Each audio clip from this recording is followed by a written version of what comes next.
In each of the last 2 seasons, I've made a video explaining how every NFL team can make the Super Bowl. Both the videos have done very, very well, so I decided why not do it again for the 3rd straight year. Let me just say that every reason should be taken 100% serious and not as a joke whatsoever, because that's what this channel is all about, giving you serious, legitimate news and not stupid jokes. The video will begin right after this. Before I begin, I want to give a shout out to the sponsor of today's video, DraftKings. Whether you're cheering on your alma mater or just love the thrill of college football, you're going to want to listen to this. I've partnered up with DraftKings and they have an offer that's perfect for game day. Right now, all new customers who bet $5 will instantly get $200 in bonus bets. That's something we can all celebrate. Download the DraftKings Sportsbook app and sign up using my promo code BARRY. The crown is yours. That's $200 in bonus bets instantly after betting just $5. Stay in on the action and use your $250 in bonus bets to bet anytime touchdowns on DraftKings. DraftKings is the place to bet touchdowns. If sports betting is not yet available in your state, don't worry. You can still join in on all the fun with DraftKings Daily Fantasy and have the shot to win cash prizes. So download the DraftKings Sportsbook app now. New customers use my promo code BARRY and bet just $5 on any wager and get $250 in bonus bets instantly. That's promo code BARRY only at DraftKings Sportsbook. Arizona Cardinals. Pretty simple here. Superstar rookie wide receiver Marvin Harrison Jr. will tell every defensive back that he lines up against before every play, "Do you know who my father is and what he's capable of?" The defensive backs will then all shiver to the ground and take the fetal position, allowing Marvin Harrison Jr. to record 90 touchdown catches,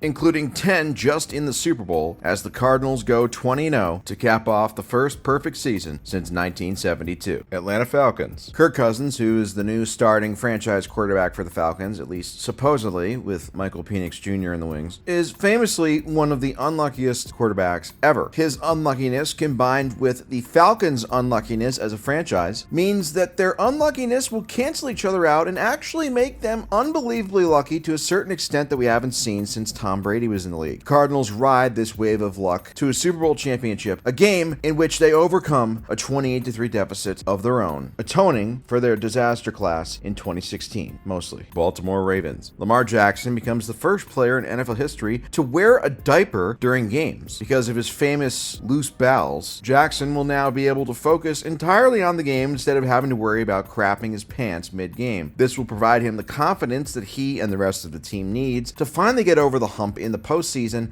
and go to the Super Bowl. Also, the smell of his crap will most likely cause his opponents to faint, while his teammates have built up immunity from it. It will literally be known as the shittiest Super Bowl win of all time. Buffalo Bills. Patrick Mahomes dies. Carolina Panthers. Knowing that Bryce Young is terrible and can't win playing quarterback the regular way, the Panthers and their coaches devise a revolutionary new offense that consists of the offensive lineman picking up Bryce Young and throwing him forward 5 to 6 yards a play, like a toddler. This includes throwing him over the goal line for easy touchdowns. It's unstoppable. The only hiccup might be that Bryce Young might die from being slammed against the ground 600 times, but sometimes it takes a lot of sacrifice to win a championship, and that's the only way Carolina this year is going to do it. Chicago Bears. As we all know, first overall pick and new rookie sensation Caleb Williams has a habit for being a little bit quirky, and by that I mean painting his nails. Williams proceeds to paint his nails before every single game, and opponents refuse to tackle him for fear of being called homophobic or worse. Williams rewrites the record books, throwing for 137 touchdown passes and no interceptions, yet somehow still falling short of throwing for 4,000 yards, as is Bears tradition. Either way, the Bears use their opponent's fear of being canceled to win the Super Bowl, ending their drought since 1985. Cincinnati Bengals. Joe Burrow suffers yet another season-ending injury after dislocating his wrist while trying to wipe his ass. Backup quarterback Jake Browning comes in, much like last season, only this time he leads the team to a Super Bowl championship because opponents don't want to be called racist for tackling somebody with Brown in their last name. Cleveland Browns, not to be racist. Instead of trying to justify having Deshaun Watson on their roster and their starting quarterback, the Browns brass just tells them to picture every opponent as a vulnerable masseuse. This forces Watson to have a boner on the field at all times, repelling opponents from trying to tackle him whatsoever during the entire season. With every Browns opponent unwilling to tackle Watson and his boner, the Browns coast to a perfect season and Watson wins the Super Bowl. Isn't that just great? Dallas Cowboys. After nearly 30 years of going without a conference championship game appearance or a Super Bowl, Jerry Jones finally does what is necessary to help his team break through and capture another Super Super Bowl championship. He sells his body to Roger Goodell, Jerry giving Goodell all of his holes in exchange for Goodell rigging the postseason for the Cowboys finally helps them get over the hump, and also most likely results in either one of Jones and or Goodell getting an STD. Denver Broncos. Motivated by the tragic and all too sudden death of O.J. Simpson earlier this year, the Broncos power their way through the juggernaut Chiefs and the rest of the AFC West, win the AFC, and then win Super Bowl 59 while wearing white jerseys, which will be the most memorable thing a white Bronco has done since O.J. in '94. Detroit Lions. Already known for going on fourth down more than any other team, Dan Campbell decides to completely say fuck it and just go on every fourth down no matter what the time or field position is, and somehow it works out for the Lions. Unlike last year where they had 2 bad fourth down misses in the NFC Championship game, the odds even out for them this time, and they go on to win their first championship since 1957. Green Bay Packers. With the addition of new running back Josh Jacobs, who is famously a terrific drunk driver, the Packers literally and figuratively steamroll their opponents by driving a car onto the field and running anybody over who gets in their way. Inside the car, Josh Jacobs holds a football, so literally it guarantees that they will score a touchdown on every single play offensively. Goodell and his cronies, too afraid to say anything for risk of their own lives, allow this to happen, which also allows the Packers to finally snap their playoff choking streak. Houston Texans. With a name like the Houston Texans, you know that they play in a red state. The entire franchise, motivated by the brave and powerful Donald Trump running for election once again, play inspired ball throughout the entire season, building off of their impressive 2023 campaign. CJ Stroud wins MVP and leads Houston into the playoffs, where they upset the Chiefs in the AFC Championship game before winning the Super Bowl just a few weeks after the heroic Donald Trump is re-inaugurated for his second term as president. Actual results may vary. Indianapolis Colts. To honor owner Jim Irsay, whose health is declining rapidly, every Colts player decides to snort a shitload of cocaine before every single game, giving them the extra energy and burst that they need in order to overcome any opponent they face. They go 20-0 as second-year quarterback Anthony Richardson wins Super Bowl and Super Bowl MVP, and then tops it off while snorting a gigantic line of coke off the Lombardi Trophy as the entire stadium roars in applause. Jacksonville Jaguars. I gotta be honest, folks, I can't really come up with anything clever here, so I'm just gonna say we all know they're not gonna win, so I'm not even gonna bother wasting your time. Kansas City Chiefs. Wow, gee, I don't know. Do you think Patrick Mahomes would be a big part in them winning the Super Bowl? The guy who might be the best quarterback of all time and has already won 3 rings and won each of the last 2 Super Bowls as the team goes for a three-peat, trying to be the first team to ever three-peat in the Super Bowl era? Yeah, as long as Patrick Mahomes is alive and under center, the Chiefs will have a very, very good chance of winning the Super Bowl. Las Vegas Raiders. Raiders part owner Tom Brady, who is the luckiest son of a bitch to ever walk the planet, decides that his new team could use some of his own luck. Therefore, before every single game, Tom Brady kisses each and every Raiders player and coach on the lips, giving them part of his incredible luck. This results in the Raiders somehow winning the Super Bowl despite having no good quarterbacks or really any good players outside of a couple few positions. Despite not playing and being retired, Tom Brady somehow gets rewarded Super Bowl MVP once again. Los Angeles Chargers. With man of integrity Jim Harbaugh now at head coach, the Chargers command much more respect than they did under coaches Brandon Staley and Anthony Lynn. Because Harbaugh is known as such a man of integrity who would never cheat, especially at his alma mater of Michigan, every Chargers opponent willingly allows the Chargers to win because Harbaugh winning a Super Bowl would be best for the sport overall. Also, yes, Jim Harbaugh has more career rushing yards in the NFL than Bo Jackson. That's not a joke. Los Angeles Rams. Kelly Stafford publicly announces that she's dated every other NFL quarterback in the league right now at some point other than Matthew Stafford. This enrages Stafford to the point where he has one of the greatest quarterback seasons ever and leads the Rams to their second Super Bowl win in 4 seasons just off the power of being cucked. Miami Dolphins. Tyreek Hill impregnates every NFL player that's not on the Miami Dolphins, which causes the other 31 teams to forfeit, thereby giving the Dolphins a Super Bowl championship by default. And yes, Tyreek somehow accomplishes this without getting monkeypox. Minnesota Vikings. The 31 other NFL teams suddenly grow a conscience and refuse to play against the Vikings until they fix their home stadium, which murders hundreds of birds every single year. Because all of their opponents are willing to forfeit the games in order to help save the lives of those cute little birdies, the Vikings win the Super Bowl by default. And let's be honest, that's the only fucking way you're ever going to win a Super Bowl this year. New England Patriots. After 23 seasons and 6 Super Bowl championships, Bill Belichick is gone, as well as his 23-year-old girlfriend. But now, with a new head coach, Gerard May, who happens to be African American, Patriots players and coaches alike are all determined to prove that they're not not racist, and they want to win the Super Bowl with a black head coach. To show this, the Patriots will only score touchdowns in the end racism end zones all season. This will cause them to have a mediocre record in the regular season, but they will sneak into the playoffs as a wild card before going on an unexpected Super Bowl run to end racism in America forever. New Orleans Saints. Sick and tired of being called a career loser, Derek Carr sneaks a vial of eyeliner in his jockstrap onto the field before every game. Whenever defenders get close to sacking him, he then blows a bunch of eyeliner in their faces, causing their face to burn and their eyes to melt out of their sockets. Because there is not yet any rule against this in the rule books, the Saints are able to go 17-0 in the regular season before winning 3 playoff games, all by the score of 2-0, with the only points coming on safeties generated by their defense, because Derek Carr still ended up crapping his pants anyway, and the team won in spite of him. New York Giants. After recommendation from his close family members, Daniel Jones undergoes a lobotomy, which somehow turns him into an actual good quarterback and leads the Giants back to the playoffs. Much like Eli Manning before him, Jones catches fire for 4 games, and the Giants go on to win